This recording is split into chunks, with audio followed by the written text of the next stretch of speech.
o no farmacológicas que se utilizan en los pacientes con insuficiencia cardíaca. Ok.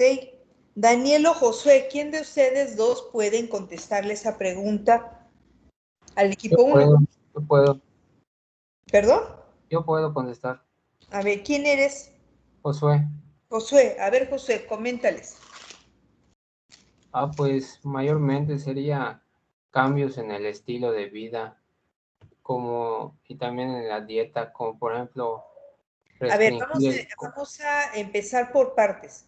Cuando me dices cambios de estilo de vida, ¿lo vamos a dividir en 3 rubros? ¿En un rubro? ¿En 2? ¿Cómo lo divides? ¿En alimentación? ¿En actividad física? ¿En qué? Sí, alimentación. Bueno, si empezamos por alimentación, ¿qué tipo de alimentación los pacientes con insuficiencia cardíaca deberían de tener? Pues iba a decir que restringir el consumo de sodio en la dieta.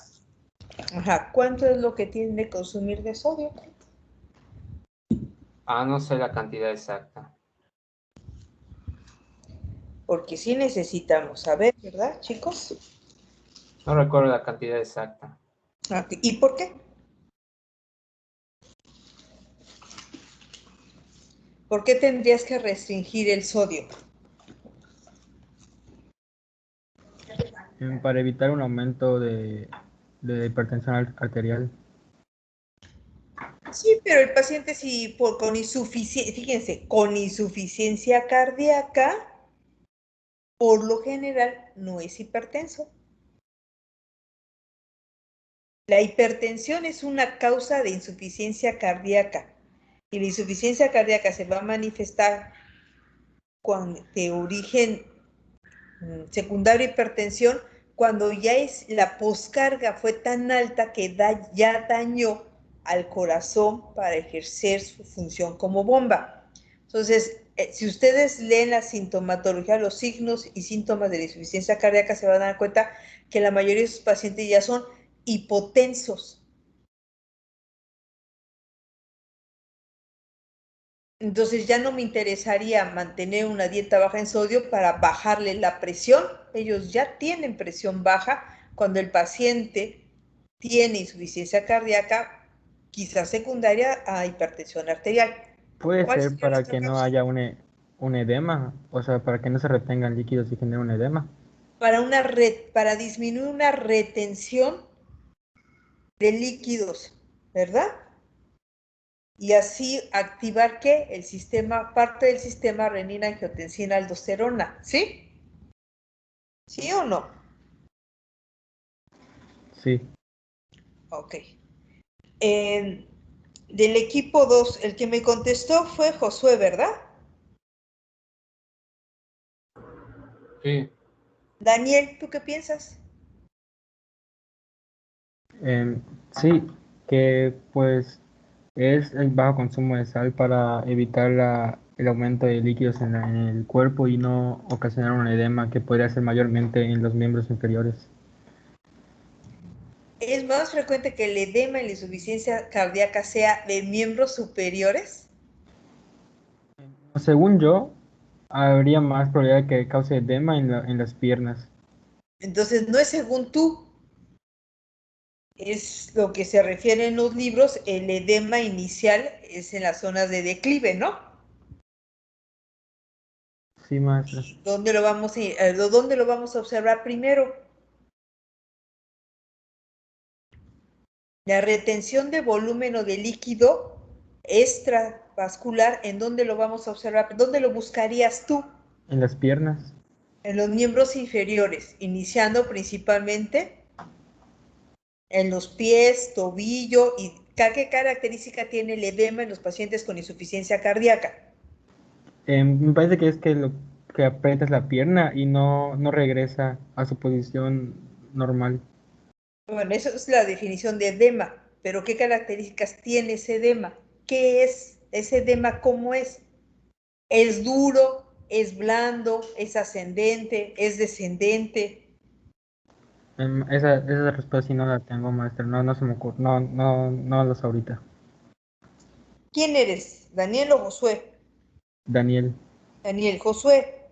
¿Cómo es el edema de los pacientes con insuficiencia cardíaca? ¿Qué característica tiene? ¿Es doloroso? ¿No es doloroso? ¿Cuáles son las características del edema de la insuficiencia cardíaca? Pues diría que no es doloroso. Es una de las características es que Sí. no es doloroso. ¿Qué otra característica tiene? Yo digo que si lo comprimes, es suave. Ajá, y luego,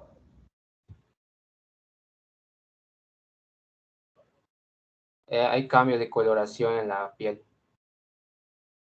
pues sí, ajá. En todos los edemas hay cambios de coloración en la piel, pero es de tipo ascendente. Eso significa que lo primero que vamos a observar es que lo encontremos en miembros inferiores y después va a ir ascendiendo conforme avanza la retención de líquidos y después lo vamos a ver a la mitad de la pierna, en toda la pierna, podemos ya ver ascitis, hepatomegalia, pero si es de declive, es difícil que ustedes vayan a encontrar edema en los ojos, en las zonas de mayor cantidad de tejido blando, salvo que la insuficiencia cardíaca esté muy avanzada y entonces estemos ante un paciente con anasarca, que entonces es un edema generalizado, pero normalmente es blando, no es doloroso y es de tipo ascendente.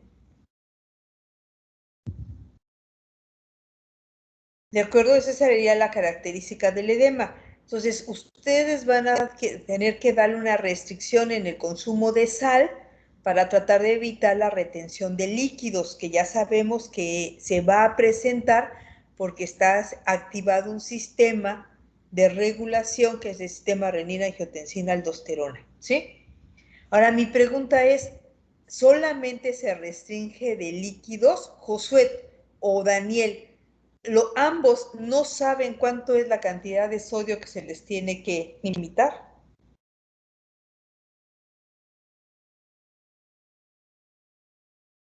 Más así, en 3 gramos aproximadamente. Menos de 3 gramos al día en su consumo de sal, ¿de acuerdo? Ahora, en líquidos, ¿cuánta cantidad de líquidos ustedes les van a prescribir al paciente que puede consumir? ¿Y cómo le dirían que controlara los líquidos? Si es, me parece que si es en un estado grave es 1 litro, lo que no debe pasar. ¿Y cómo se diría? O sea, se refiere a que literalmente tenga el paciente, le tengo que decir. Sí, tú eres el doctor, ¿tú qué le Ah, dirías? ¿Y cómo controla los líquidos? Le pues dices 1 litro y creo 1 litro, ¿cómo? que le preguntaría primero si es mucho de tomar aproximadamente cuánto líquido toma al día. Y si me Ajá. dice que toma más de 1 litro, pues le diría que de preferencia debe buscar reducir esa ingesta de líquido. ¿Cómo le comentarías? ¿Cómo puedes regular el paciente? ¿Cómo regula la cantidad de líquido que le estás dando? Le dices, tome 1 litro, mida 1 litro y es lo único que va a tomar en el día. ¿Qué le quitarías? Los embotellados, no sé, maestra. Pues le dices, su alimentación va a estar, tú sabes que hay alimentos que contienen agua, ¿verdad? Entonces les vas a Sí, decir, ¿las sopas o los caldos están permitidos? pues creo que no. Entonces tú como médico le tienes que decir, ¿sabes qué? Su alimentación tiene que ser más seca que húmeda o con líquidos. La suma de todos los líquidos, contando lo que toma, los caldos, incluso las frutas, hay frutas que tienen mucha agua, como la sandía, ¿sí? Que son frutas que tienen mucha agua. La suma de todos los líquidos no debe de pasar de 1,5 litros al día. 1,5 litros es lo que está permitido para el consumo de líquidos.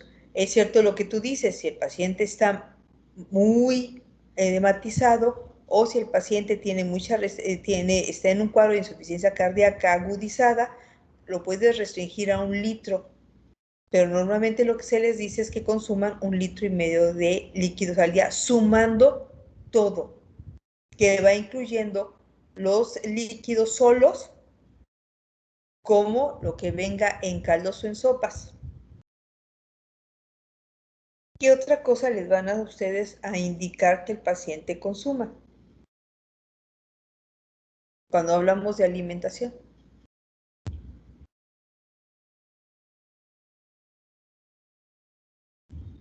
Vamos a tratar de englobar todas las materias que están llevando ustedes. Comidas bajas en grasa. Pueden llevar comidas bajas en grasa, ¿sí? ¿Qué otra cosa? Igual, no tantos, o sea, no tantos dulces, azúcares. Siempre y cuando el paciente sea diabético, si no les vas a quitar lo poco de energía que pueden obtener en los alimentos. El paciente con insuficiencia cardíaca normalmente está desnutrido, pero tiene otra característica. ¿Qué pasa cuando el hígado se empieza a dañar o cuando el riñón se empieza a dañar? ¿Qué pasa con las proteínas?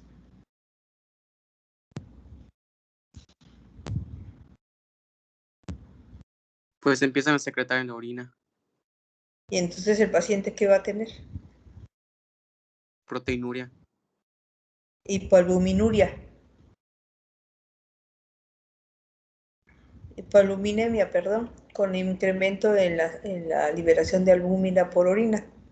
Albuminuria e hipoalbuminemia. Y entonces eso nos va a contribuir en estos pacientes a una mayor extravasación de líquido vascular al espacio extravascular, ¿no? Entonces hay que tener mucho cuidado también con la alimentación para incrementarles el consumo de proteínas, principalmente basados en pescados, en otras fuentes de proteína que los puedan nutrir. Paciente con insuficiencia cardíaca en la mayoría de las ocasiones no solamente tiende a tener alteraciones a nivel de proteínas por un hígado que está congestivo y que tampoco va a producir las concentraciones adecuadas de proteínas, sino una característica importante en la insuficiencia cardíaca que debieron haber leído es que ellos cursan con anemia. Y mucho de la anemia es un factor precipitante de la agudización de la insuficiencia cardíaca. Por eso una buena parte del tratamiento en las guías que te hablan es tratar de valorar si el paciente tiene anemia y dar una corrección de la anemia. Y entonces necesitamos en los pacientes con insuficiencia cardíaca conocer los niveles de hemoglobina, de transferrina, para saber si ellos van a tener que tener un tratamiento de sustitución para tratar de mejorar la anemia, que es un factor de mal pronóstico en los pacientes con insuficiencia cardíaca y que va a acelerar más las alteraciones a nivel de perfusión tisular. Pero eso estamos hablando nosotros de alimentación. ¿Qué otra cosa ustedes van a hacer la corrección en los cambios de estilo de vida que ustedes hacen referencia? Pues si fuma, que deje de fumar y que también limite la ingesta de alcohol y que realice ejercicio. ¿Tú crees que un paciente con insuficiencia cardíaca podrá No, hacer ejercicio? ejercicio no, perdón, se me fue. Hay que guiar por las otras patologías. Pero no, la ingesta de alcohol y de tabaco sí que hay que disminuir. Y bueno, el tabaco de preferencia dejarlo.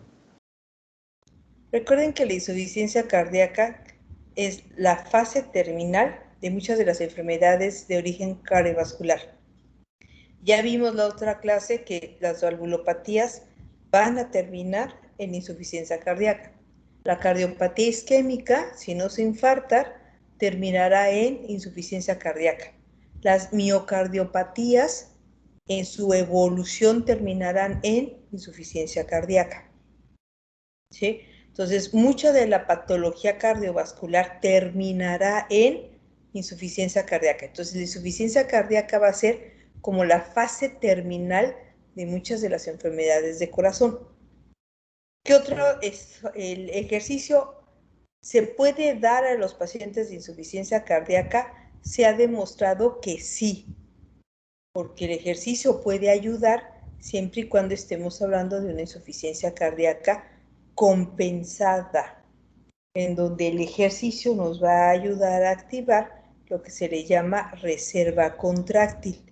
Es tratar de aprender, de enseñar al corazón a que el tejido que está funcionando en forma adecuada trate de compensar el trabajo del tejido que ya no está funcionando. Entonces, la rehabilitación cardíaca en los pacientes con insuficiencia cardíaca es adecuada, pero no se le puede decir al paciente vaya y haga actividad física, vaya y corra, vaya, camine.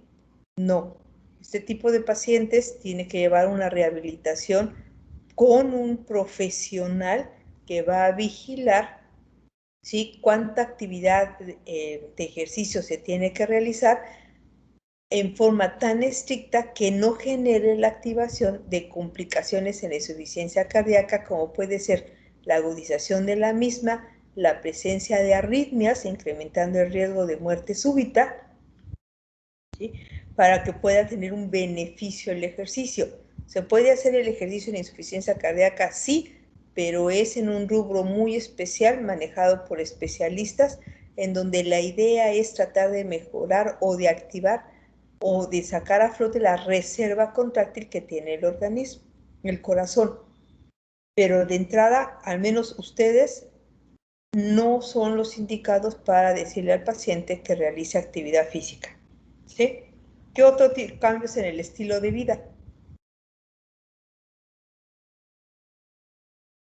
Yo, por ejemplo, le diría que deje el alcohol. Si fuma, sí. Digo, si toma, sí. Y si no toma, También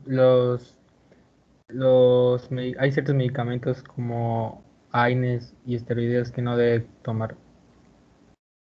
¿por qué?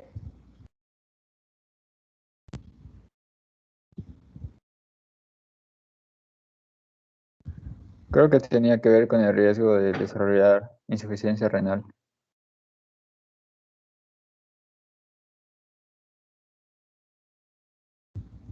Como coadyuvante a un mayor daño a nivel renal. Sí, pero de primera instancia quizá no sea lo adecuado.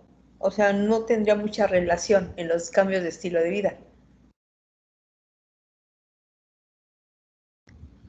Estefanía, platícanos tú, ¿qué Sí. piensas sobre la pregunta que ustedes le hicieron al equipo 2? ¿Está bien contestada? ¿Está mal contestada? ¿Qué conocen o qué saben ustedes?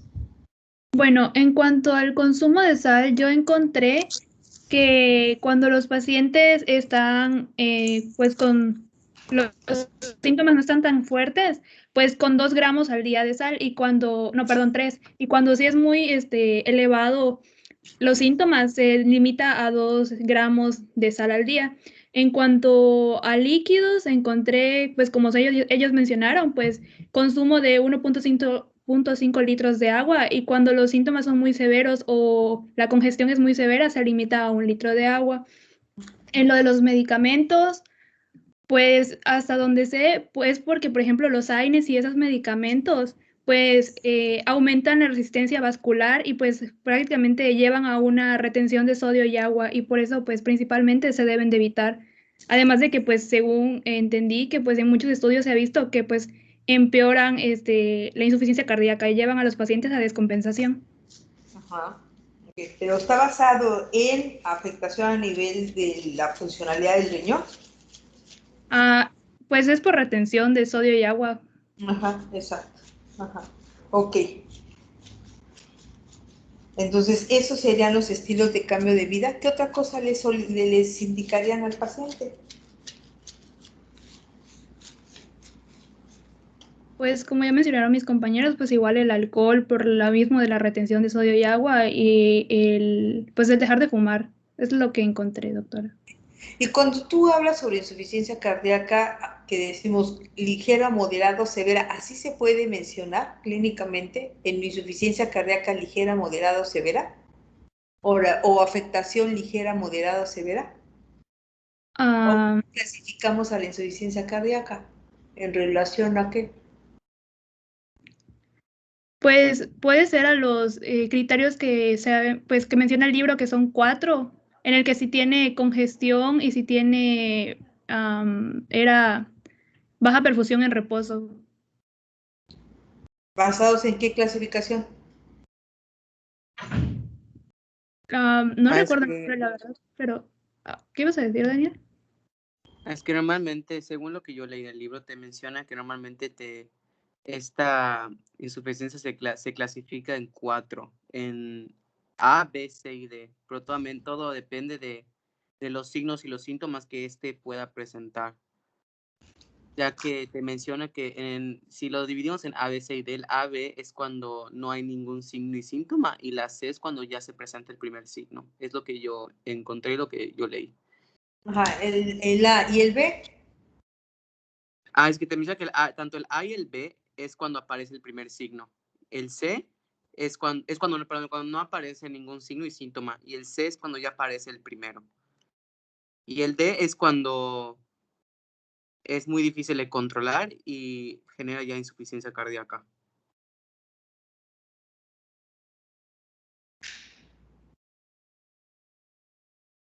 Ok, a ver, ya se presentó David Arquel. Sí, doctora. Sí, dime la clasificación de acuerdo a la New York Heart, a la clase funcional. Era por números. En cuanto vi que se clasifica clasificaba en 4.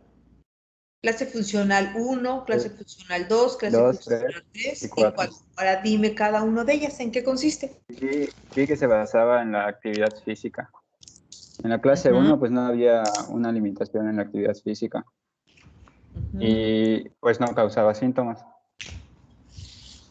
Y también en la 2 había ya una ligera limitación en la actividad física y pues en el reposo se decía que no había impedimento o provocaba síntomas.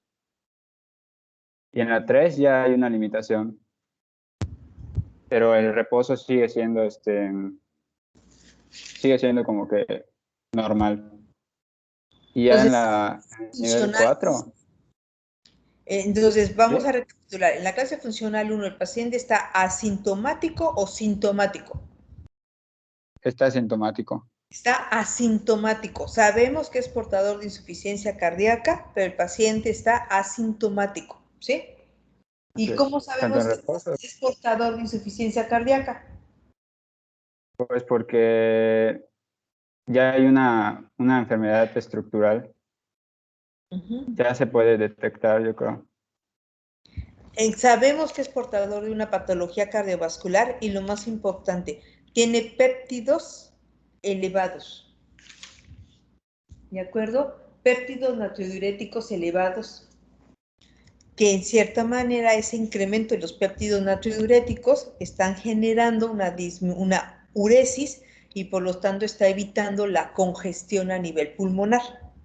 Entonces, ¿cómo quedamos? La congestión pulmonar, que es un dato pivote en los pacientes con insuficiencia cardíaca, ustedes saben que se va a manifestar ¿con qué síntoma? Maite, ¿con qué síntoma?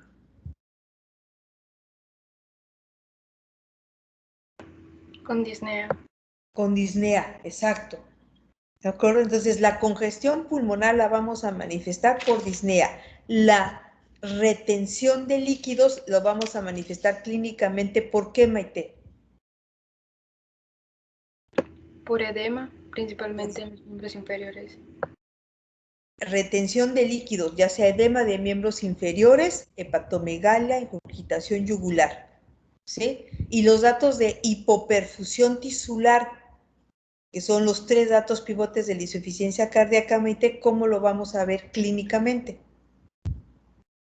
Por la palidez, o sea, porque principalmente en los dedos. Palidez de tegmentos, ¿qué otra cosa? ¿Cómo la piel va a estar, fría o caliente? Va a estar fría. Por piel fría, ¿cómo va a estar la presión arterial?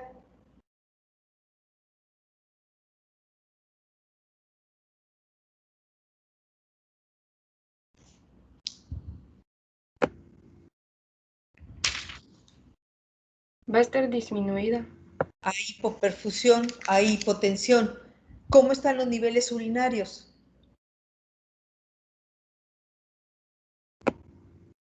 Igual van a estar disminuidos. Van a estar disminuidos, ¿sí? Entonces, conociendo los 3 pivotes que rigen la insuficiencia cardíaca, podemos nosotros identificar si el paciente puede no estar con síntomas. En la clase funcional 1 sabemos que tiene una lesión estructural, Podemos bioquímicamente saber que está con insuficiencia cardíaca porque los péptidos natriuréticos se encuentran elevados, pero el paciente se encuentra asintomático. Y si está asintomático y puede realizar sus actividades de vida cotidiana, entonces decimos que el paciente está en clase funcional 1. David Arquel, dime la clase funcional 2, ¿cómo la puedes definir? Pues seguiría habiendo una, o sea, no habría limitación física. Y pues la actividad física no causaría tampoco síntomas. No, en la clase funcional 2, Sarife, ¿recuerdas cómo se puede identificar, cómo se define la clase funcional 2? Ah, perdón, la actividad física sí estaría, sí habrían síntomas, perdón, en la 2. Sí, por eso quería mencionar que hay una ligera limitación de actividad física y también puede aparecer disnea. La característica de la clase funcional 2 es que aquí la ley de Fran Starling está intentando compensar y mantener un gasto cardíaco, a veces lo va a lograr, en otras ocasiones no, y hay aumento en la presión diastólica del ventrículo izquierdo, que ya hemos platicado mucho. Si hay incremento en la presión diastólica final del ventrículo izquierdo, ¿dónde se va a manifestar este incremento de la presión diastólica? En aumento en la congestión pulmonar. ¿Y la congestión pulmonar qué síntoma es lo que nos va a dar?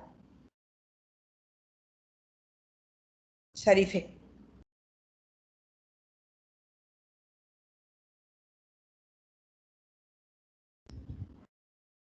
Si tenemos congestión pulmonar, ¿cuál es el síntoma clínico que Pues los principales signos o síntomas de congestión son disnea, ortopnea. disnea? Al inicio solamente va a ser disnea. David Arquel, hay alteraciones en la congestión pulmonar, los péptidos se encuentran elevados, pero cuando hay congestión pulmonar, el síntoma que va a predominar es la presencia de disnea, pero en la clase funcional 2, esa disnea, ¿cuándo se va a presentar? En la actividad física. Durante los esfuerzos o grandes esfuerzos, ¿de acuerdo? Ahora dime tú, clase funcional 3. Ya aquí la limitación para la actividad física ya es muy marcada. Ahí ya no solamente Pero tenemos sigue, en reposo sigue siendo normal. Ok, entonces aquí ya hay mayor datos de congestión pulmonar, se pueden empezar a dar datos de hipoperfusión tisular.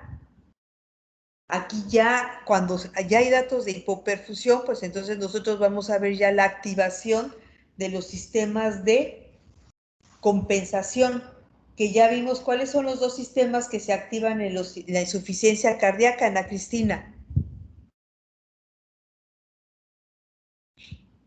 ¿Cuáles son los dos sistemas que se activan compensatorios a datos de hipoperfusión tisular? El de renina, angiotensina, aldosterona. Ajá, ¿y cuál es el otro sistema que se activa? Y la estimulación adrenérgica. Exacto, y entonces, ¿qué síntomas vamos a ver en estos pacientes en clase funcional 3? En la funcional 3 es cuando hay limitación ya marcada en el ejercicio, incluso con actividades como actividad física menor, como podría ser el caminar, y como ya mencionaron mis compañeros, va a desaparecer con el reposo. Ajá, y este paciente lo vamos a encontrar, si está activado el sistema adrenérgico, ¿cómo lo vamos a encontrar? ¿Bradicárdico o taquicárdico?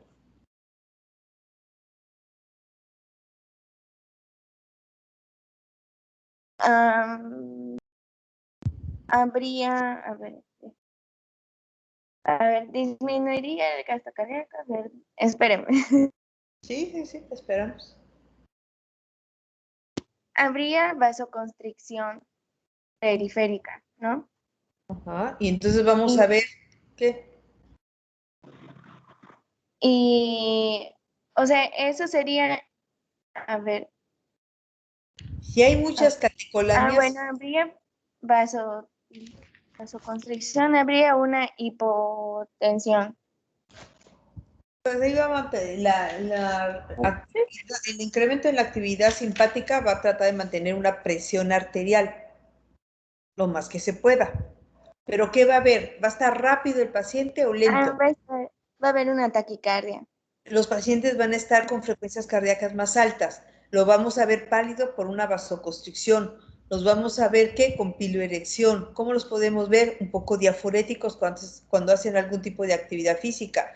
La disnea va a ser de medianos esfuerzos. ¿Sí? ¿Qué podemos ver? Disminución en la cantidad de volúmenes a nivel urinario. Ya podemos encontrar diaforesis. ¿Tú verías ingurgitación yugular, hepatomegalia o edema? Sí. Entonces ya veríamos más síntomas y entonces en la clase funcional 3 nos dicen, ya es un paciente con insuficiencia cardíaca sintomática, porque ya nosotros ya vamos a empezar a observar signos y síntomas de insuficiencia cardíaca, manifestado por datos de hipoperfusión, congestión pulmonar y retención de volumen, ¿sí? Entonces el paciente ya va a empezar a limitarse en sus actividades físicas e incluso algunas actividades de vida cotidiana también se van a empezar a limitar. Esa es la clase funcional 3. Y es a través de esta clasificación que nosotros vamos a poder indicar cuando decimos un paciente está en insuficiencia cardíaca, clase funcional tanto. Entonces no podemos decir, tiene insuficiencia cardíaca ligera, moderada o severa. No. Ustedes van a tener la obligación de decir, es un paciente con insuficiencia cardíaca, la cual está en clase funcional 1, 2, 3 o 4. Y David Arquel, defíneme cuál es la clase funcional 4. Ya aquí pues los síntomas se presentan hasta en reposo y pueden agravarse mucho con cualquier actividad física. Entonces vamos a entender que ya no vamos a tener solamente disnea de grandes o medianos esfuerzos. ¿Qué vamos a encontrar la disnea? ¿Cómo va a ser ahora?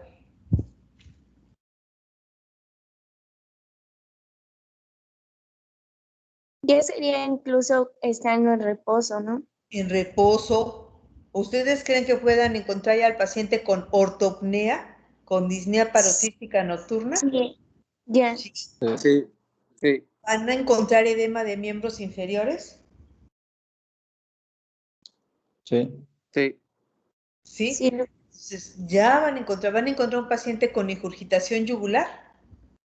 sí, Sí, completo radicular, lo vamos a encontrar con estertores, los vamos a encontrar con disnea, los vamos a encontrar con hepatomegalia, con edema de miembros inferiores, con piel, se van a ir sumando más síntomas, ¿sí? A toda esa triada que ya vimos primero. Y entonces sí vamos a poder decir en qué etapa está insuficiencia cardíaca el paciente. Y aquí sí ya está activado todo el sistema, no solamente adrenérgico, sino del sistema renina, angiotensina, aldosterona, ¿sí? Ok. ¿Qué otra, Estefanía, alguna otra respuesta diferente a lo que tú le preguntaste a tus compañeros, a tu pregunta? Son todas las que tengo, doctora. Bueno, que Sí, encontré. perfecto. Muy bien. A ver, el equipo 2, nos vas a dar una pregunta para el equipo 1.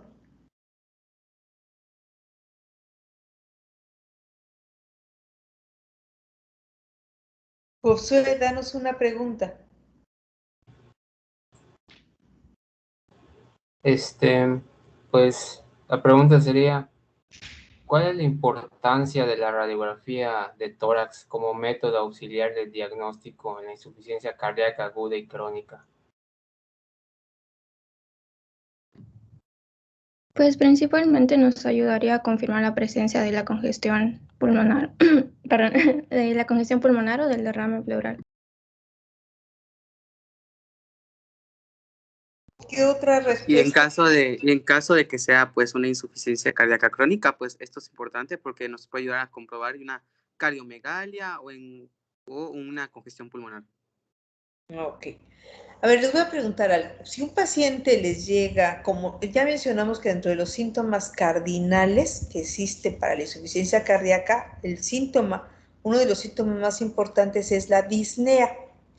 Pero la disnea puede estar asociada a otras patologías que no tienen que ver con corazón.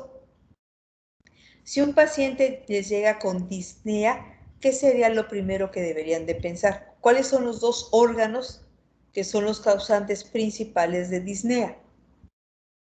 El corazón y los pulmones. Los pulmones. Entonces, una forma de diferenciar ante qué podemos estar, Daniel, ¿qué sería? Pues dependiendo de la intensidad o no, cuando el paciente está hiperventilado. ¿Te serviría la exploración física para identificar si pues, la disnea que tiene mi paciente es de causa pulmonar o cardíaca? Pues yo diría que sí, porque eso me ayudaría a detectar qué tan grave puede ser la disnea que padece el paciente. ¿Para qué otra cosa te serviría? La auscultación. Ajá. ¿Qué te dice la auscultación? Pues con la auscultación podría ver si además de que padece disnea, no padece de ruidos, no padece de soplos. La disnea es la manifestación de algo que está pasando a nivel pulmonar, ¿sí? Okay. Entonces, si yo encuentro soplos, si yo encuentro el latido del lápiz desplazado, si yo encuentro tercer ruido, si yo encuentro un cuarto ruido, si yo escucho un frote, me está dirigiendo a que la disnea es de origen Cardíaco. cardíaco. Y si yo encuentro al corazón con ruidos cardíacos normales, ¿a dónde me tendré que enfocar? Auscultación La pulmonar. auscultación pulmonar. A la auscultación pulmonar. ¿Cuál es el método de diagnóstico de imagen que me puede visualizar corazón y pulmón? Una placa de tórax. Una placa de tórax. Lo primero que vamos a solicitar una placa de tórax es, vamos a solicitarla. ¿Qué tipo de placa vas a solicitar?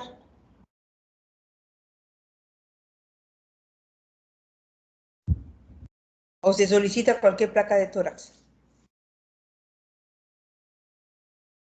El equipo 2, ¿qué leyeron sobre eso? ¿Cuál es la placa que se solicita para evaluar el corazón? Porque ustedes la van a solicitar cuando estén en el internado o en el servicio. ¿Qué les dice el libro? ¿Qué placa solicitan?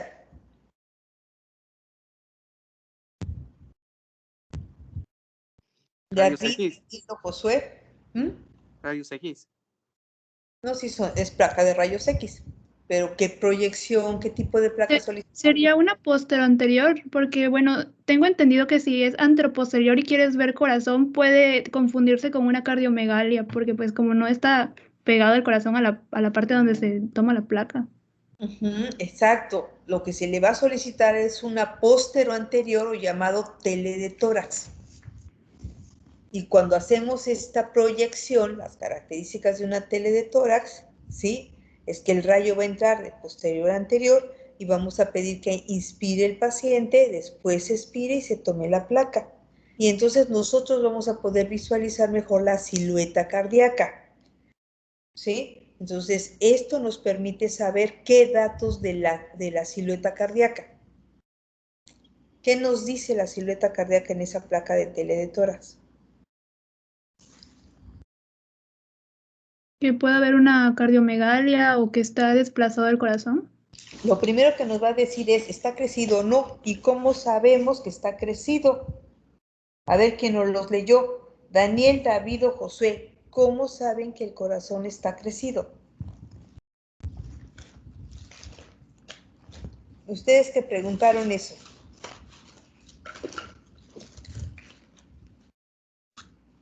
Cuando pasa de los límites normales del corazón, ¿Y cuáles cuando son se los sitúa por debajo, por ejemplo, del quinto espacio intercostal o sea más hacia la izquierda. No, no es así. ¿Quién más de ese equipo me dice? Porque ustedes preguntaron lo del TERES de tórax. ¿Cómo saben que el corazón está crecido? Porque esos límites en la placa no funcionan. En la exploración sí, en la placa no.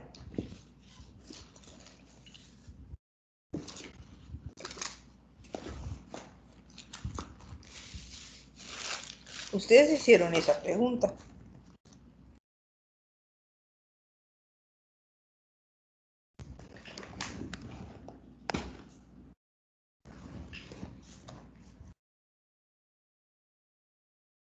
Equipo 1, Sarife, Daniel, Estefanía, ¿qué saben sobre el índice cardiotorácico? Creo que si el diámetro del corazón pasa el 50% del tórax, algo así. La verdad es que no le entendí muy bien esa parte, pero era algo de que pasaba el 50% del diámetro. No es así. A ver, ¿quién de los otros dos equipos saben qué es el índice cardiotorácico? ¿El equipo 3 o el equipo 4?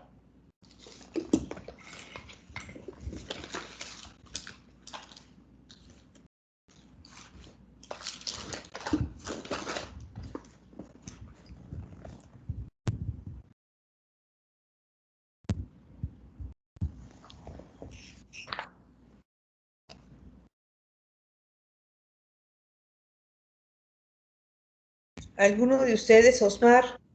Pues lo que yo entendí es como que normalmente se utiliza para medir específicamente la silueta del corazón, específicamente una radiografía de tórax para ver si no padece una cardiomegalia. Para ver si no tiene cardiomegalia, no padece, tiene Tiene cardiomegalia. cardiomegalia. Ajá. ¿Y qué hacen con la placa de tórax para medir el índice cardiotorácico? ¿Cómo lo miden?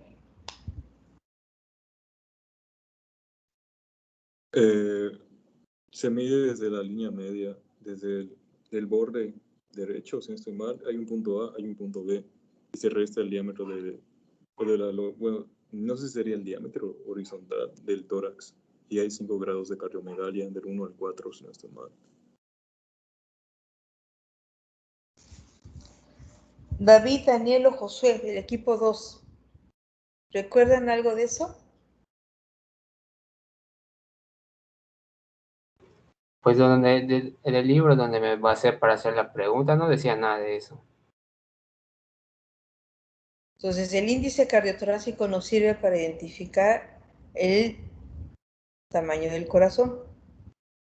Y ese índice cardiotorácico, como lo mencionaron, divide al corazón a la mitad, partiendo de los puntos o los cuerpos, las parte media de la columna hacia lo que es el perfil del lado derecho. Y esta es la línea A. Después, la mitad de la columna hacia donde acaba la silueta cardíaca izquierda y es la línea B. La suma de la línea A con la línea B la van a dividir entre todo lo que es la longitud del tórax pasando por los hemidiafragmas. Y la división nos va a dar un índice cardiotorácico. Lo normal es 0.5. ¿Sí? Pero ustedes como equipo 2 que hicieron la pregunta, ustedes nos van a hacer un dibujito a la próxima clase para decirnos cómo se mide y en qué grados está cómo se clasifica el crecimiento del corazón de acuerdo al índice cardiotorácico, ¿sí? Porque ustedes hicieron esa pregunta. Ok. Bueno, entonces el equipo 2, denme otra pregunta para el equipo 1.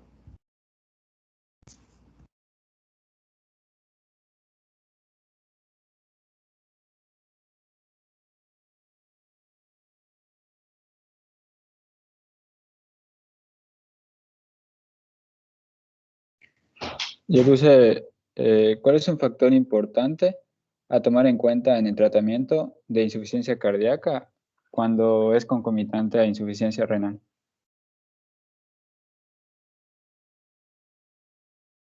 A ver.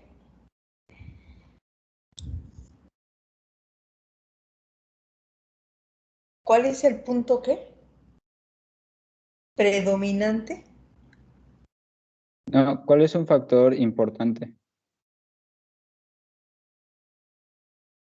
para el tratamiento cuando hay insuficiencia renal, aparte de la insuficiencia cardíaca.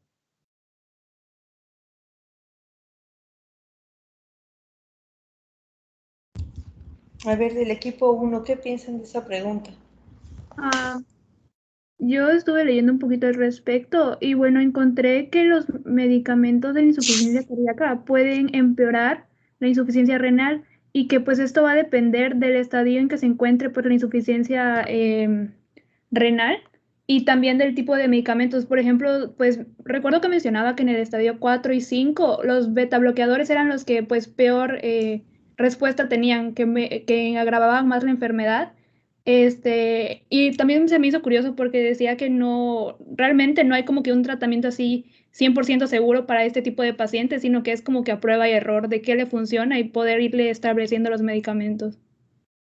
¿Eso en dónde lo leíste?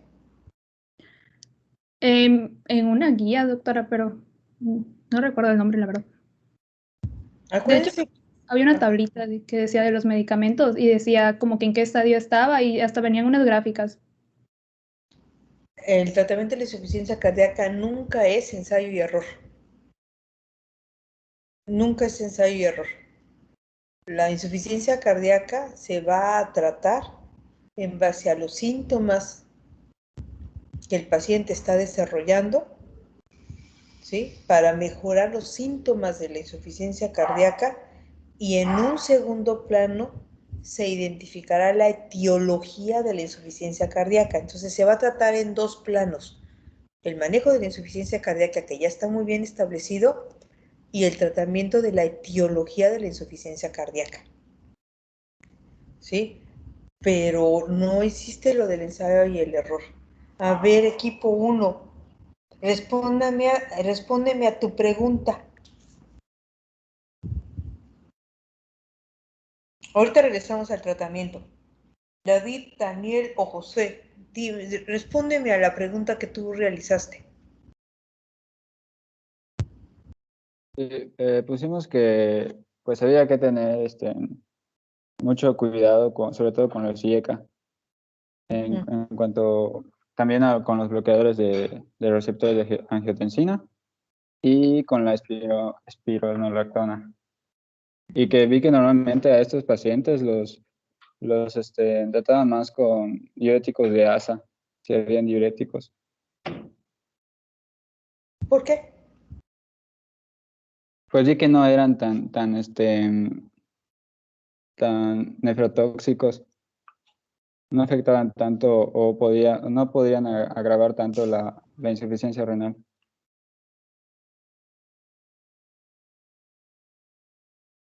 ¿Cuáles medicamentos no agravan tanto la insuficiencia renal? ¿Los diuréticos de ASA? ¿Esa sería tu respuesta a eso? Pues eso leí. Ok. Bueno, ahorita vamos a regresar al tratamiento. A ver, equipo 3, Carmen, Maite y Daniel, danos una pregunta para el equipo 4. Ahorita vamos a ver lo del tratamiento, porque creo que sí les quedó mucha clase. ¿Puedo proyectar la pregunta, doctora? Sí, claro.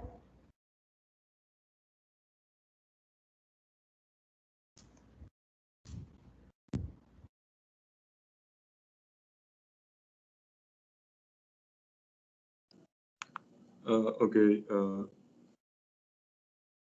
Bueno, la primera puse, se presenta un paciente a consulta con dificultad respiratoria, ortopnea y tercer ruido cardíaco. Al realizar la exploración física, el paciente presenta un apex desplazado. ¿Esto qué significa?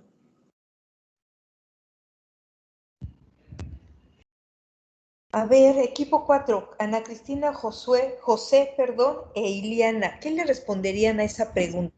A ver, sepárenme esa pregunta, divídanmela en pedacitos y díganme, no vean la respuesta, ¿qué dirían a esto?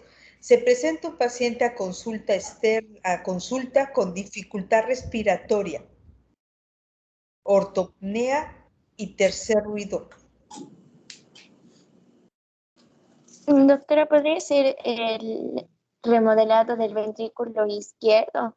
Por eso hay la ortopnea, porque hay mayor presión y hay en el lado izquierdo es cuando hay edema, o sea, mayor presión en el pulmón, ¿no? Yo te preguntaría primero, defíneme qué es remodelado.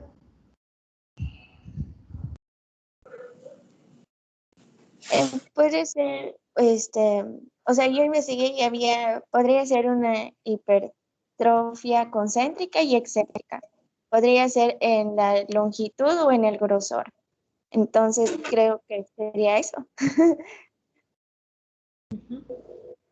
Del equipo 4, José Ibrahim. ¿Qué piensas tú, José?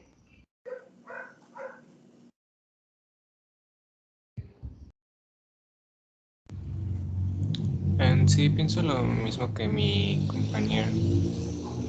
¿Me escuchan? Sí, escucho, José. Sí.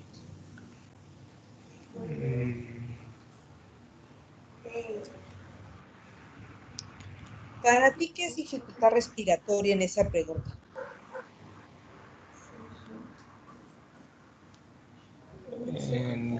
Que tiene sensación de falta de aire.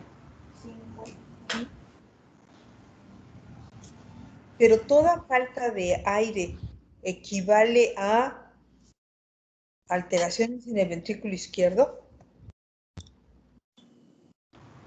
No. No podría tener alguna enfermedad pulmonar como EPOC o asma.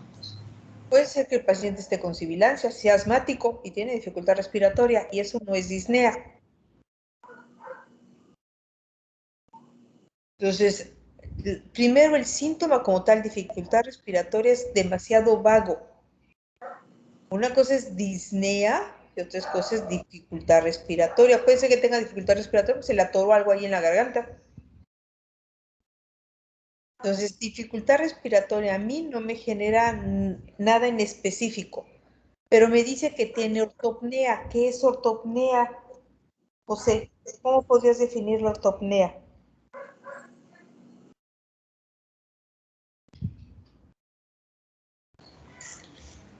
Es la dificultad respiratoria cuando se está en decúbito. Cuando una persona está acostada.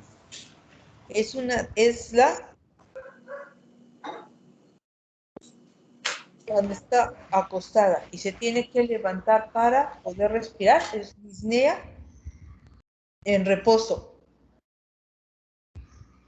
¿Y sería lo mismo que dificultad respiratoria? ¿Estamos hablando de lo mismo?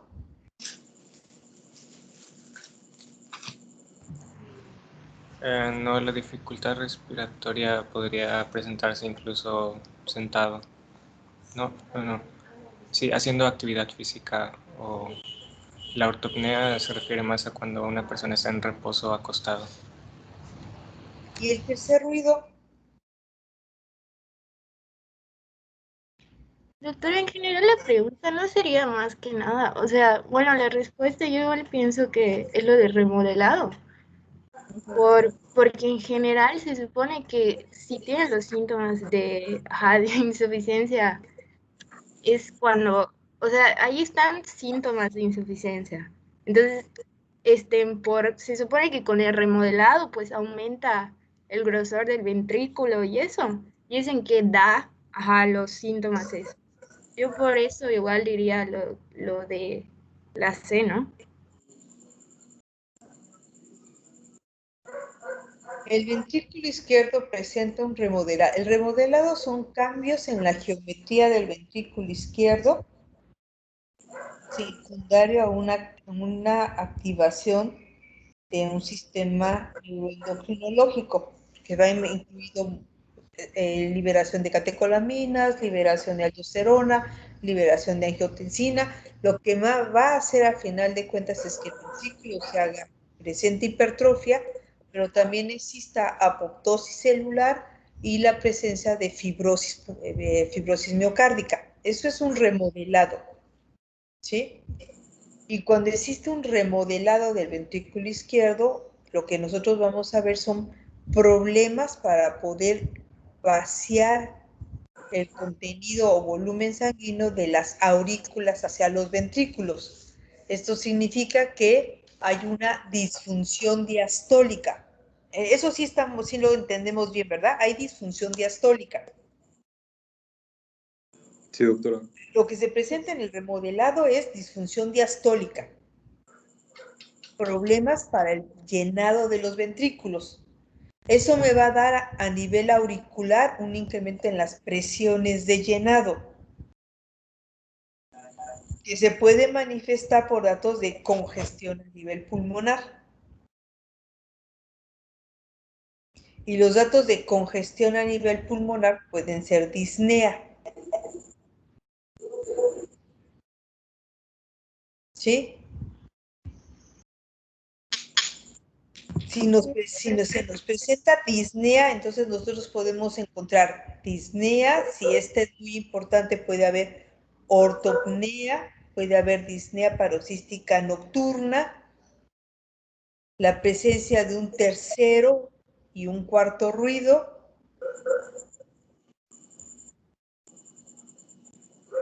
que puede manifestarse también por la presencia. Ahí me dicen que al realizar la exploración física, el paciente va a presentar un ápex desplazado. Un ápex desplazado no sé hacia dónde, porque puede desplazarse hacia abajo, hacia la derecha, o mantener el quinto espacio intercostal y desplazarse a la izquierda. Y dependiendo hacia dónde se desplaza, me dicen en forma indirecta qué cavidad es la que está crecida. Pero un paciente que presenta un derrame pleural derecho, el cual no me dicen la cantidad de volumen que está comprimiendo al pulmón, pues si yo lo acuesto, pues también se puede estar ahogando, ¿no? Por el puro derrame pleural derecho. Y me va a manifestar igual disnea.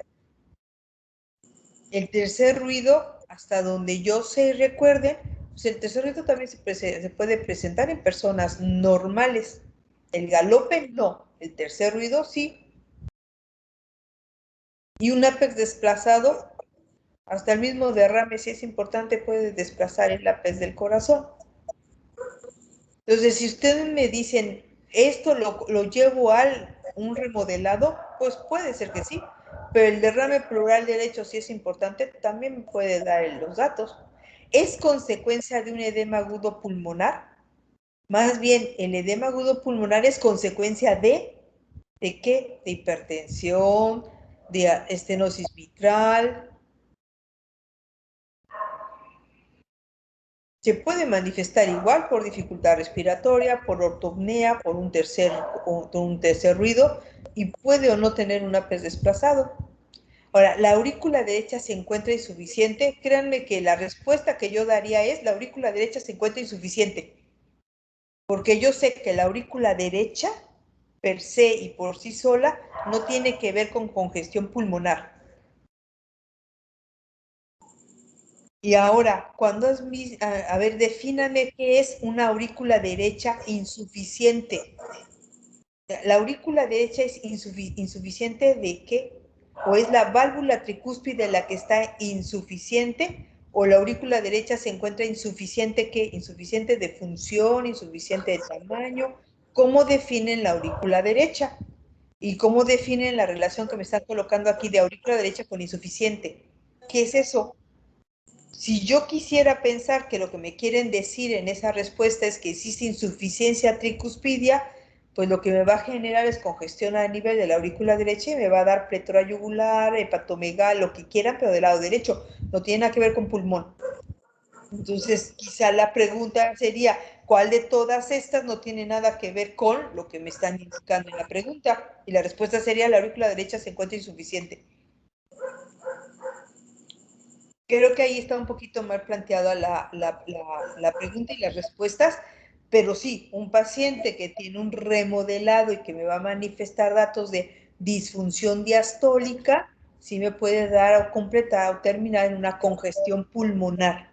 Recuerden que la insuficiencia cardíaca siempre se va a mezclar en un momento dado de la evolución la disfunción diastólica, la disfunción sistólica. Hubo mucho tiempo que los investigadores trataron de dividir a la insuficiencia cardíaca en insuficiencia cardíaca diastólica y sistólica. Lo que se ha visto en la actualidad que es difícil que se separen las dos, que llega un momento en que ambas están presentes en la mayoría de los pacientes. ¿Sí? A ver, el equipo, ahorita vamos a dejar esto sobre lo del tratamiento, porque creo que lo del tratamiento creo que queda un poquito de dudas. A ver, del equipo 4, denme una pregunta para el equipo 3.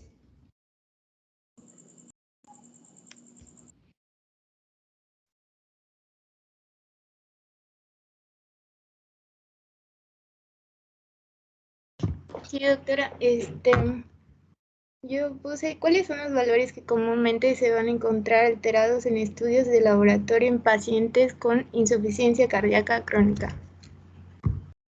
A ver, chicos del equipo 3, ¿qué pueden decir? Primero, ¿qué estudios le solicitarían? Que son los importantes en los pacientes con insuficiencia cardíaca. Carmen, Maiteo, Daniel.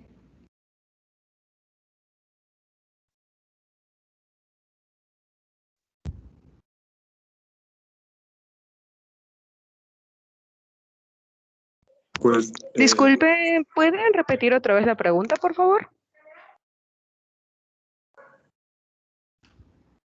Sí, que cuáles son los valores que se encuentran comúnmente alterados en estudios de laboratorio de la insuficiencia cardíaca crónica.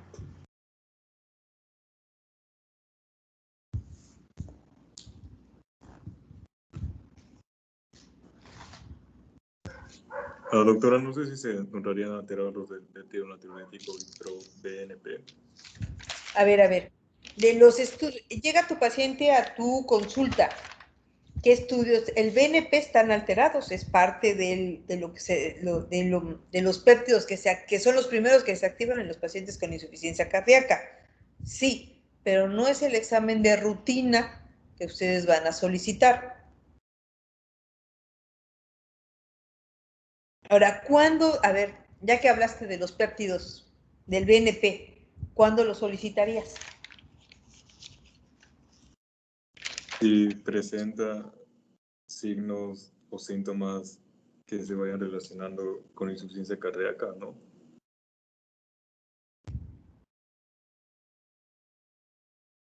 ¿Por qué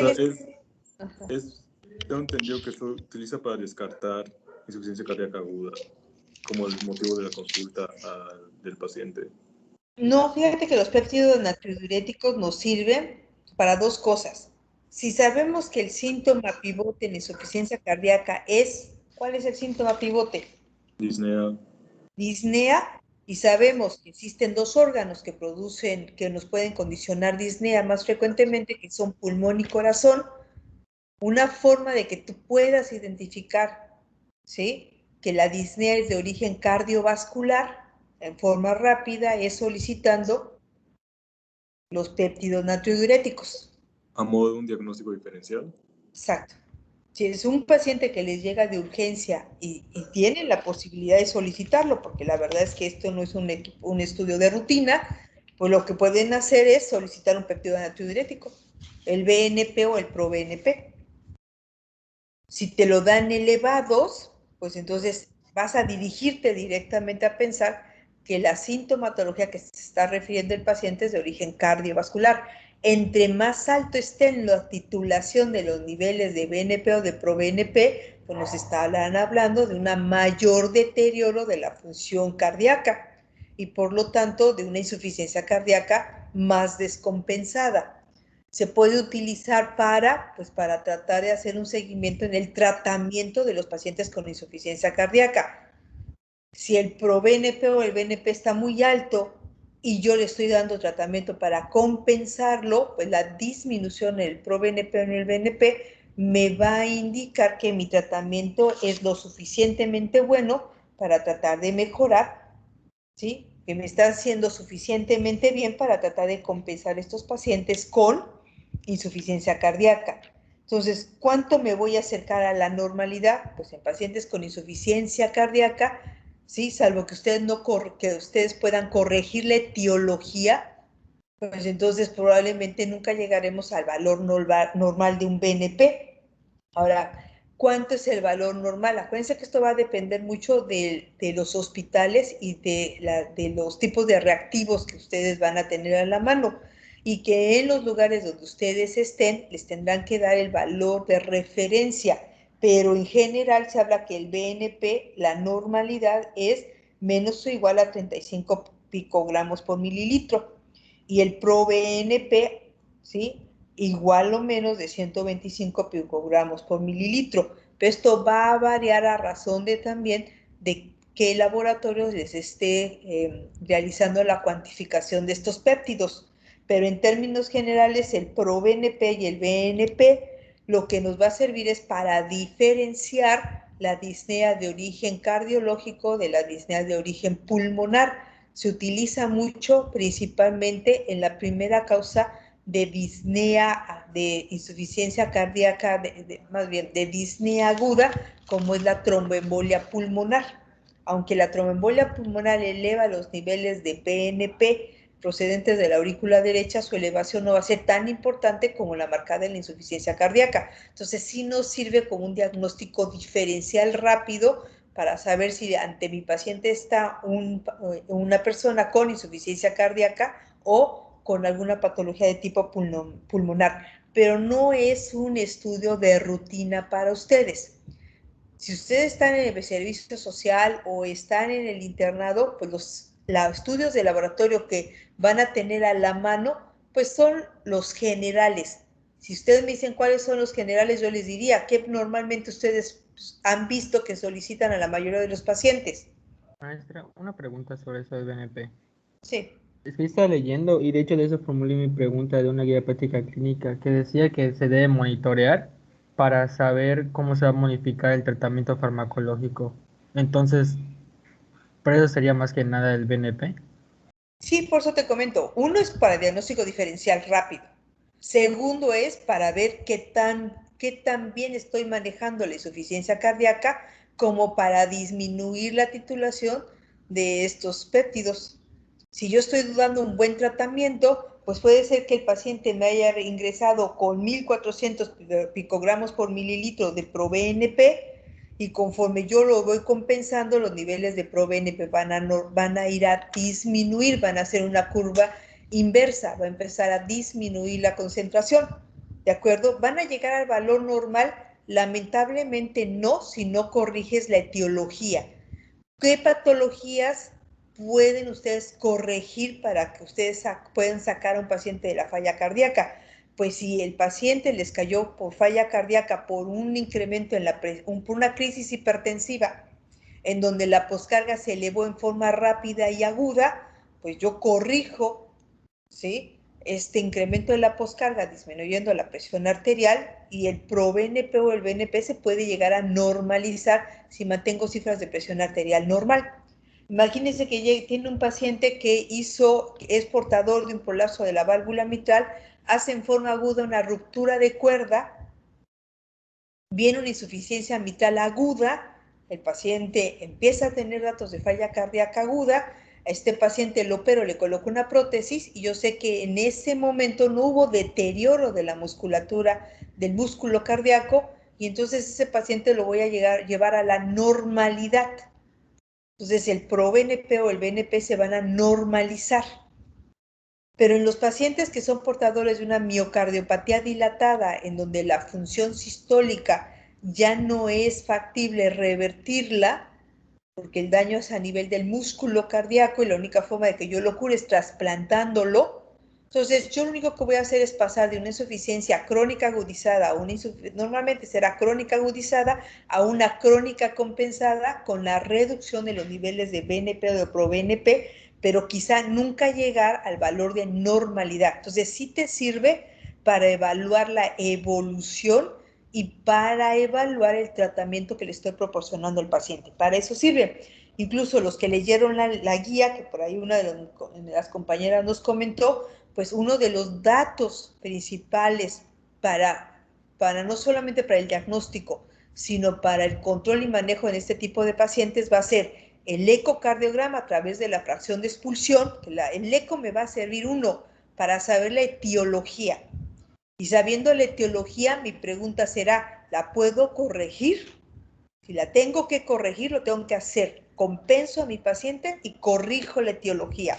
Una ruptura de una cuerda por un infarto, pues corrijo la ruptura de cuerda con una prótesis o una plastía, y a lo mejor esto me va a ayudar a llevar al paciente a sacarlo de la falla, ¿sí? Si el paciente tuvo un tumor, me está condicionando insuficiencia cardíaca, pues a lo mejor con el tratamiento oncológico puedo quitar esta etiología y entonces el paciente se va a recuperar. Entonces, el ecocardiograma, que es el estudio estándar de imagen que nos dicen las guías en los pacientes con insuficiencia cardíaca, me va a decir información de por qué tiene la insuficiencia cardíaca y cómo se encuentra la función del corazón.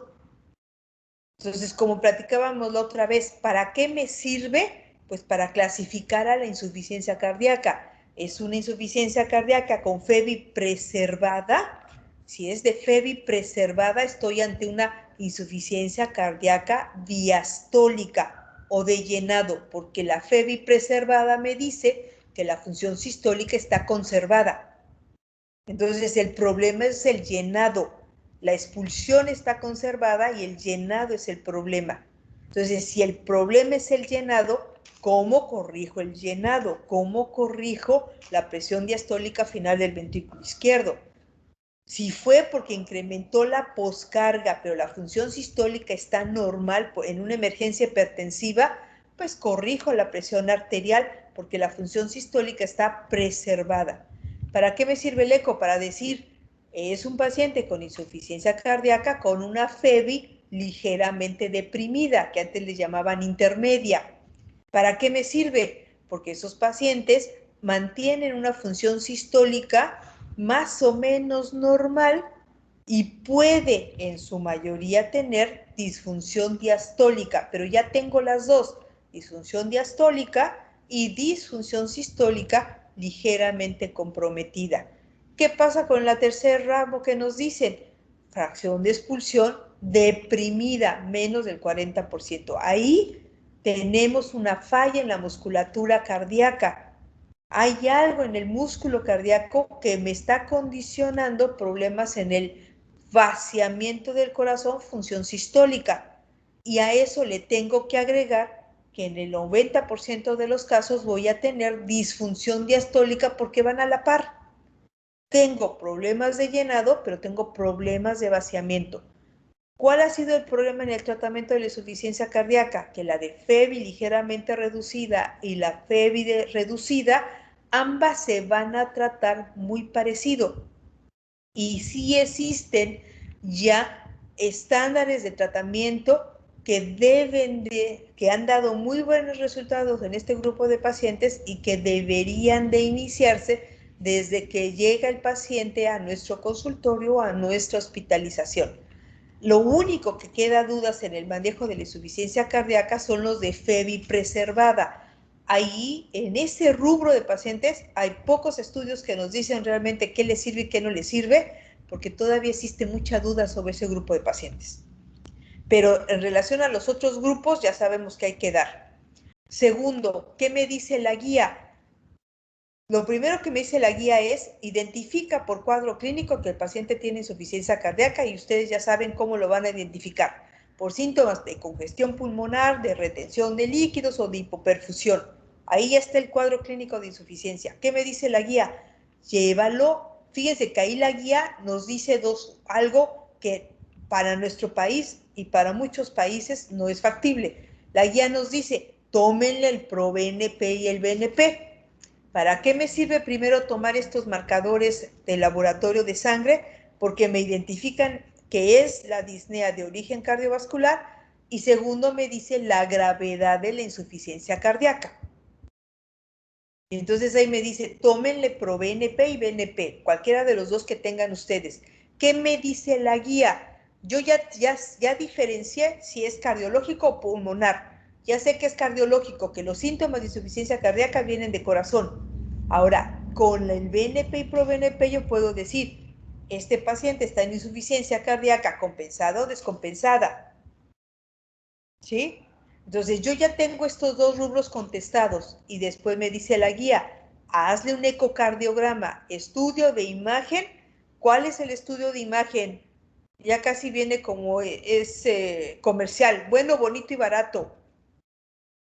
Bueno, porque el eco me da toda esa información. Barato, porque es lo más económico que hay. ¿Sí? Efectivo, porque me resuelve la pregunta, ¿por qué es? y cómo se encuentra la fracción de expulsión. Y en base a esto, yo voy a clasificar a mi paciente y entonces les voy a iniciar el tratamiento médico. La guía es muy clara en este sentido. Hay un algoritmo ahí que nos dice, así es como tenemos que tratar al paciente con insuficiencia cardíaca. Pero también la guía nos dice, bueno, yo ya sé, ahora yo sé que en la insuficiencia cardíaca tengo que vigilar cómo está el hígado. Y el hígado me va a decir, ¿por qué? Porque si se fastidia el hígado, yo voy a tener mayor retención de líquidos porque va a tener hipoalbuminemia.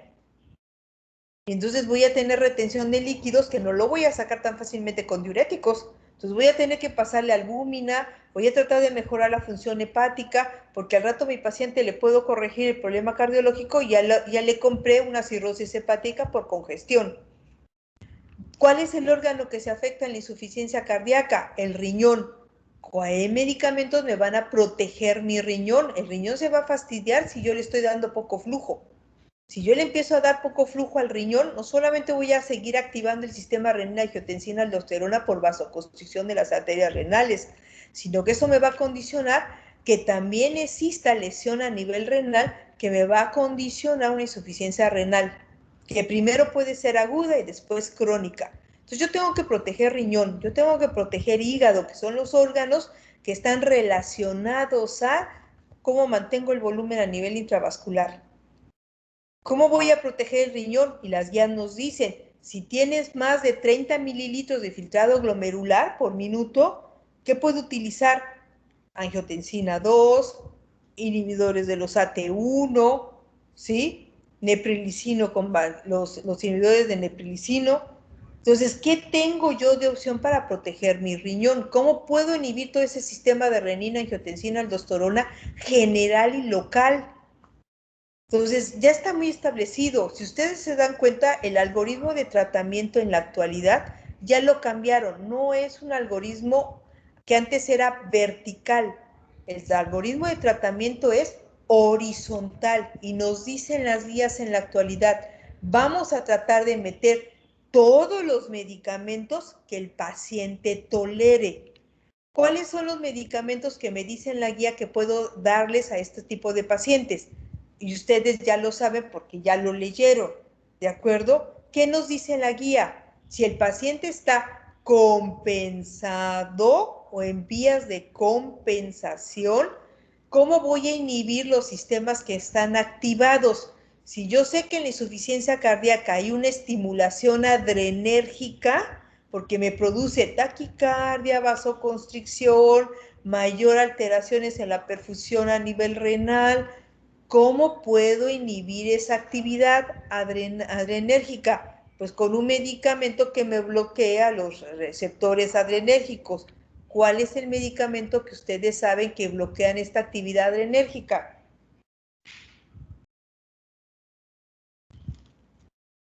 ¿Quién me lo dice? No me digan que no.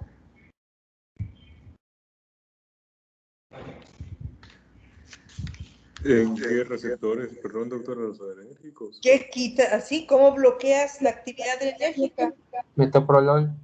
Con los beta bloqueadores. No me hablen de metoprolol, beta bloqueadores, ¿sí? Vamos a hablar por grupos. ¿Se acuerdan que una vez les dije que vamos a intentar hablar por grupo, por grupos, ¿sí? Entonces, si voy a utilizar beta bloqueadores porque el sistema de catecolaminas, el sistema adrenérgico está activado en la insuficiencia cardíaca, ¿qué beta bloqueadores me funcionan? Pues voy a tratar de utilizar los más cardioselectivos, ¿sí? ¿Cuándo lo voy a ocupar? La guía nos dice, cuando ustedes tengan insuficiencia cardíaca compensada. Porque la guía nos dice, si lo usamos en la fase de descompensada, ¿cuál es el efecto negativo de los beta bloqueadores? ¿Son inotrópicos qué? Negativos. Son inotrópicos negativos. ¿Qué le hacen al pulmón, aunque sean muy cardioselectivos? Produce una Constricción. Cierto grado de broncoconstricción. Que sean cardioselectivos. Entonces, ¿qué nos dice la guía? No utilicen el beta bloqueador si el paciente está descompensado. pero si lo van a hospitalizar, cuando ya inicie la compensación del paciente en falla cardíaca, el paciente tiene que salir a su casa con la dosis mínima de beta bloqueadores. Y la guía nos dice, traten de meter los 3 grupos de manejo de la insuficiencia cardíaca lo más rápido posible a dosis muy bajas. Si ese paciente lo van a tratar de dar de alta y lo van a citar no en un mes, no en 2 meses, en 6 meses, en una semana, para ir modificando el tratamiento a razón de la respuesta de cada paciente. No se acepta lo de ensayo y error. Le doy a ver cómo le va. No, se inicia con dosis bajas y voy a titular la dosis a razón de la respuesta individual de cada paciente. Pero mi obligación en las últimas días son, como es un tratamiento en horizontal, el tratamiento va de entrada paciente con insuficiencia cardíaca compensada, ¿sí? Y ahí vamos a quitar los agudizados, va a irse el paciente con un beta bloqueador para inhibir el sistema de adrenérgico. ¿Cómo inhibo el sistema de renina, angiotensina, aldosterona generalizado y local? Pues inhibiendo el sistema. ¿Cómo inhibo el sistema, chicos? Pues a través de ¿qué medicamentos? Con Oyeca. ¿Qué? Ya vamos a las 7:23, 7 minutos, quitando el sistema con los inhibidores de la angiotensina, ¿sí? ¿Y qué nos dice quien leyó la guía? ¿Qué dice en la guía? A la guía nos dice, utilicen como primera línea los inhibidores de la ECA, ¿verdad? ¿Y qué medicamentos nos ponen ahí? De los beta bloqueadores que nos ponen, carvedilol, pueden utilizar ya muy lejano metoprolol, ¿sí? Bisoprolol, que son los medicamentos que nos indican. De los inhibidores de la ECA, ¿qué nos ponen ahí?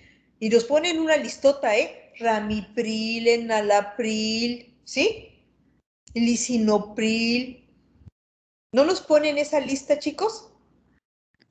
Sí, doctora. Y si, ¿qué nos dice la guía?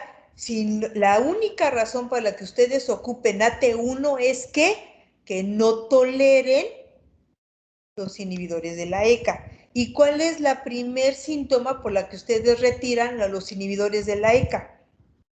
Ya lo habíamos platicado. Angioedema. Por angioedema o por tos, ¿verdad? Entonces, ¿cómo vamos a iniciar? ¿Qué nos dice la guía? Todo esa dosis chiquita y la vamos a ir titulando a razón de cada paciente. Entonces nos dice la guía, tiene que irse con un beta bloqueador. No se tiene que ir con un inhibidor de la angiotensina. ¿Cuál nos pide ahí? Inhibidores de la ECA. Y nos dicen, si no tolera inhibidor de la ECA, ¿cuál podemos utilizar? Los inhibidores de los AT1. Y si no puedes utilizarlo, ¿qué les darían?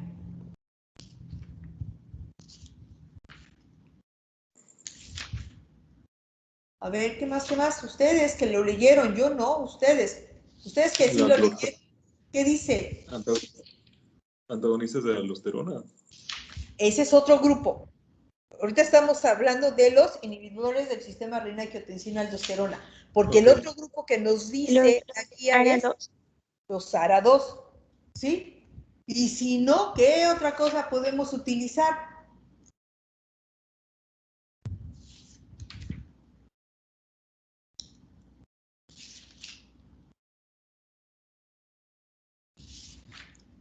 Porque son los grupos que nos van a preguntar. Los IRNA. Ajá. ¿Cuáles?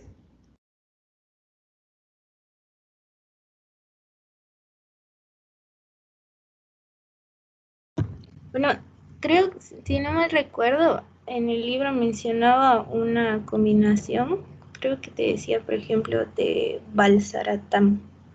Entonces, ¿qué nos dicen? Pues inhiben la neprilicin. ¿Cómo lo vamos a utilizar? Pues con el único que tenemos en la actualidad autorizado, sacubitril valsartán, ¿de acuerdo? ¿Te acuerdas que ya lo habíamos platicado? ¿Por qué? Porque debemos de hacer una inhibición de la miprimicina, que también nos va a ayudar a inhibir al sistema renina-angiotensina-aldosterona. Entonces, pero fíjense, hay muchos estudios que nos dicen que este medicamento es el que tiene que utilizarse de primera línea, pero al menos en estas guías siguen manejando al inhibidor de la ECA y así lo vamos a manejar. ¿Sí? ¿Qué también nos dicen de otro grupo? Los inhibidores de la aldosterona, por ahí ya lo comentaron. ¿Cuál inhibidor de la aldosterona son los que nosotros manejamos? Espironolactona. Sí, claro. Y existen otros dos más, ¿verdad? Ahora, ¿por qué voy a utilizar la espironolactona? Quizá porque es el más barato, porque lo tenemos lo podemos utilizar, hay en todos lados, es fácilmente, lo pueden comprar fácilmente. Ahora, ¿qué nos va a servir los inhibidores de la aldosterona? Pues ya lo platicamos, ¿qué hace la aldosterona, verdad? Entonces, ¿cómo vas a tratar al paciente? Pues conociendo primero qué es lo que está alterado y cómo podemos inhibir todas esas vías de activación. Si yo quiero quitar el efecto de la aldosterona, pues inhíbelo a través de ese tipo de medicamentos. Pero no nos dicen que usemos los diuréticos de ASA, ¿eh? Vean ustedes la guía y no vienen los diuréticos de ASA en una insuficiencia cardíaca crónica, ¿de acuerdo? O compensada. No es de los medicamentos de elección. A ver, recuerden, ¿qué hablan sobre la ivabradina?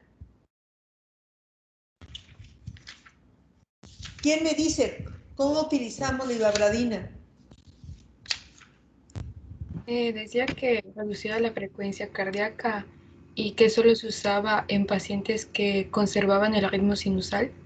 Exacto, porque su efecto va a ser solamente disminuir la función a nivel del nodo sinusal, ¿sí? Para disminuir la frecuencia cardíaca alta, que es deleteria al corazón. Y ahí nos dicen, la ivabradina lo vamos a utilizar en pacientes con ritmo sinusal porque tienen una frecuencia cardíaca arriba de ¿qué? De 70 latidos por minuto, con o sin el uso de beta bloqueador.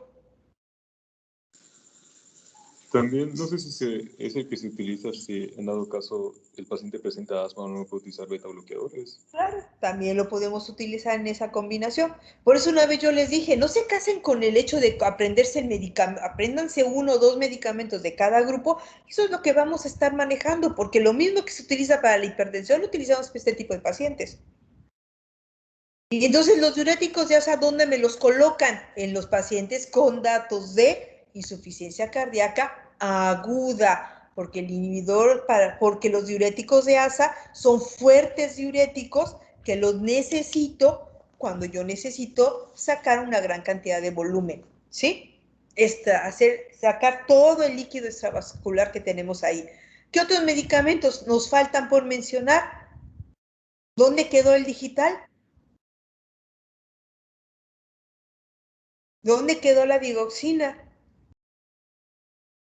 Y en las guías nos dicen, hay 2 indicaciones, cuando no se puede utilizar los otros medicamentos, ¿sí? En insuficiencia cardíaca crónica compensada. Y se los hago hincapié porque eso es un paciente que pudo haber llegado descompensado, pero se va a ir de alta, ¿sí? Y antes de irse de alta, voy a tratar de meter todo este grupo de medicamentos ya establecidos. El digital, ¿cuándo lo voy a ocupar? Pues la indicación principal es un paciente en donde ya perdí el ritmo sinusal. Pacientes con fibrilación auricular de respuesta ventricular rápida. ¿Por qué la digital? Porque me va a inhibir el paso del estímulo eléctrico a nivel del nodo auriculoventricular. Me va a manejar una frecuencia ventricular media, ¿sí? Más baja. Y esto me va a ayudar a mantener un gasto cardíaco porque ya no tengo la contribución auricular. Entonces, está indicado en los pacientes con FA de respuesta ventricular rápida. ¿De acuerdo? O cuando ya no tenga otra opción de tratamiento y no me responda al resto del tratamiento. ¿Sí? Entonces, el digital tiene esa función principal, pero todavía no la sacan de la guía. Nada más nos dicen cuál podría ser principalmente la función de este tipo de medicamentos.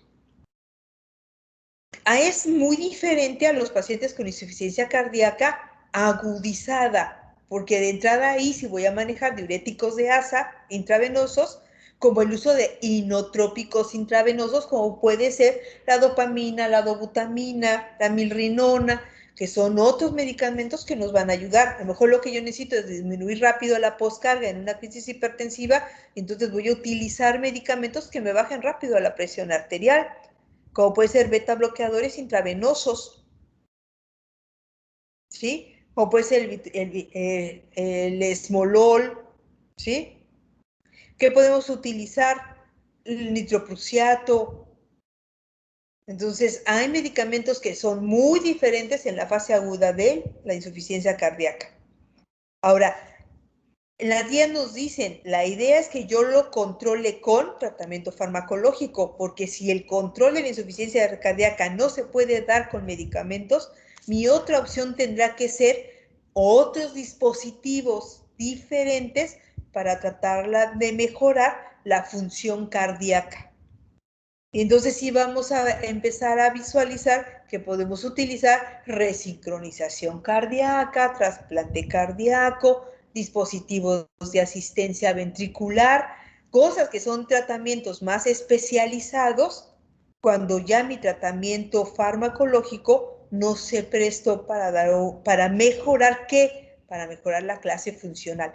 Porque la idea es que de un paciente con clase funcional 4 pase a 3, y el de 3 al 2 y del 2 al 1 y lo mantenga yo el mayor tiempo posible en lo que yo busco la forma de corregir la etiología si esta puede ser corregible.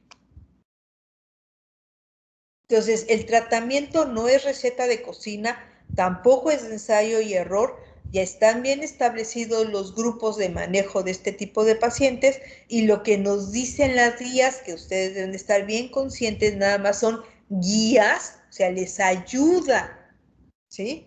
Porque de ahí va a depender ya de la experiencia de cada uno de ustedes para iniciar el tratamiento en este tipo de pacientes, ¿sí? Pero todo va a partir de algo, diagnóstico clínico de insuficiencia cardíaca, como ustedes vieron en la definición, es clínica.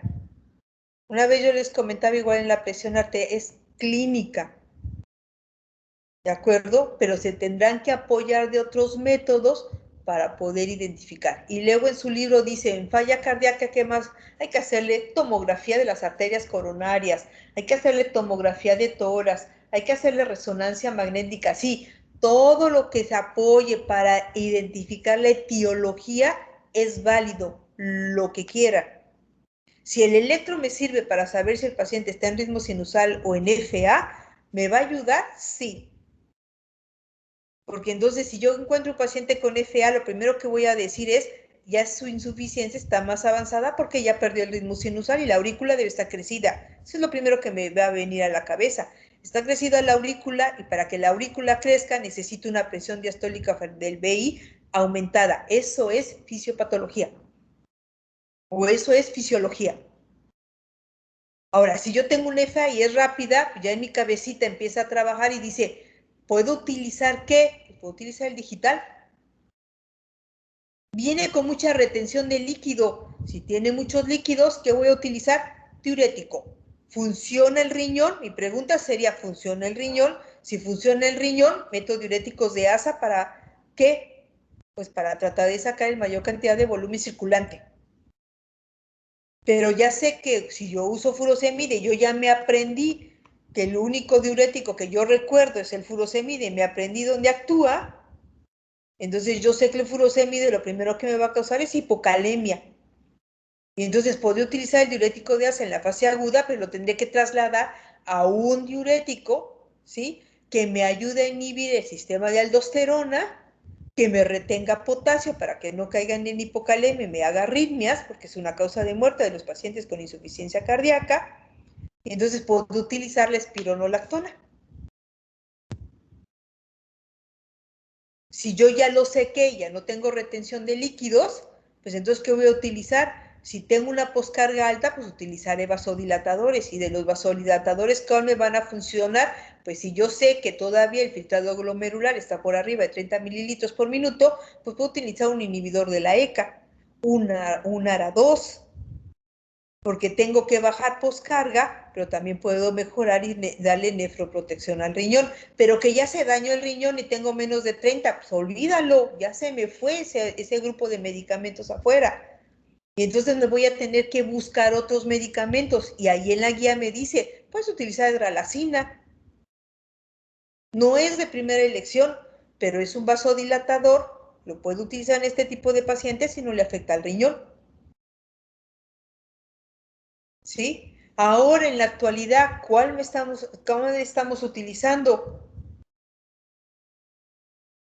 Entonces, hay una serie de combinaciones de medicamentos que cada día se están presentando como arsenal para el tratamiento de la insuficiencia cardíaca. ¿Cuál sí, cuál no? 1, etiología. 2, ¿en qué clase funcional está? 3, ¿qué me dicen los pépticos natriuréticos? 4, ¿qué me dice el ecocardiograma? 5, ¿cuál es la etiología? ¿Puedo corregir la etiología? Lo compenso y trato la etiología. No puedo corregir la etiología, lo compenso y me lo llevo a otros procedimientos si yo puedo para tratar de mejorarlo, ¿sí? No sé si tengan alguna duda, muchachos. Yo tengo una duda, doctora. Sí, dime. Las guías de práctica clínica que usted mencionaba, de casualidad, no sé si podría enviarla en el Teams para que podamos checarla. Claro, yo se las mando en un ratito, ¿sí? Sí, doctora, muchas Para que lo vayan gracias. leyendo, ¿sí? Ok. Bueno, chicos, los dejo descansando y nos vemos. Oye, tenemos clase el miércoles, ¿verdad? Sí, doctora. Doctora. ¿Nos podemos ver a las 4? Yo no podría, doctora, tengo optativa. Vale, ok, chiquitos, entonces nos vemos a las 5 entonces, para que todos Maestra, estén, ¿de acuerdo? Sí, arritmias veríamos, ¿no? todo lo de arritmias, sí, claro. Ok. Dividido en grupos, por mecanismos de acción, ¿sí? Y tengo una duda sobre el tema, pero sí que se puede hacer la siguiente clase. ¿Qué? Tengo una duda sobre insuficiencia, pero se puede hacer la siguiente clase. Sí, claro. Ok, gracias. Vale, ok, chicos, nos vemos. Gracias, doctora. Bueno, doctora, que descanse. Gracias, doctora. Bueno, doctora. Adiós, cuídense, bye.